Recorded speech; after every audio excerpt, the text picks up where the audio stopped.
আসসালামু আলাইকুম। গাড়ি আলবাইতেছে, তো আমি যাইতেছি মাছ ধরতে, তাই অনেক দূর থেকে আবার দেখাইতেছি আপনাদেরকে। করতে যাইতে একটা রোয়া ক্ষেত দেখলাম, তো দেখাইতেছি আপনাদেরকে। দেখেন ধান বাড়ি গেছে, এক সপ্তাহ হইছে ধান লাগাইছে, তো ধান বাড়ি গেছে। আচ্ছা যাই হোক, এদিকে দেখেন গাড়ি আলবা শুরু। তো মাছ ধরা বড় কথা না, মনের আনন্দ হইলো বড় কথা। মাছ পাই বা না পাই, তো মাছ সবাইকে মিলে মিশে মাছ ধরা খুবই ভালো লাগে। এদিকে আমার বাইক নিয়ে একটা দেখেন, আই রে আপনাদেরকে বলতে আবার বালতি উদাম করে দেখাইতেছে, মাছ এখনো পাইছি না, খালি আইছি তো এই কারণে মাছ পেয়েছি একটা পাইছি না। তো দেখাই মনে লাস্টে আপনাদেরকে। ক্যামেরাম্যান তো নাই আমার, জানেন আপনারা। তো এখাইতে ভিডিও করতেছি আর এখাইতে মাছ ধরতেছি, তো এখাইতে তার মাছ বেশি একটা ধরা যায় না, তারপরে মোটামুটি যা পাইছি যথেষ্ট।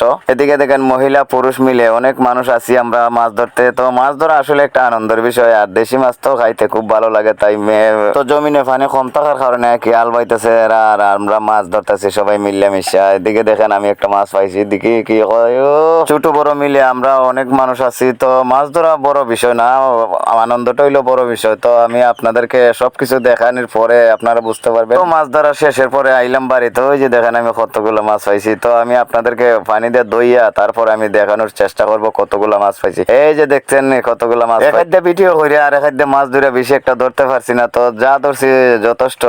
আসলে মাছ ধরা কোনো বিষয় না, আনন্দ হইলো। আমার ভিডিও ভালো লাগলে অবশ্যই সাবস্ক্রাইব করে দেবেন। ধন্যবাদ সবাইকে।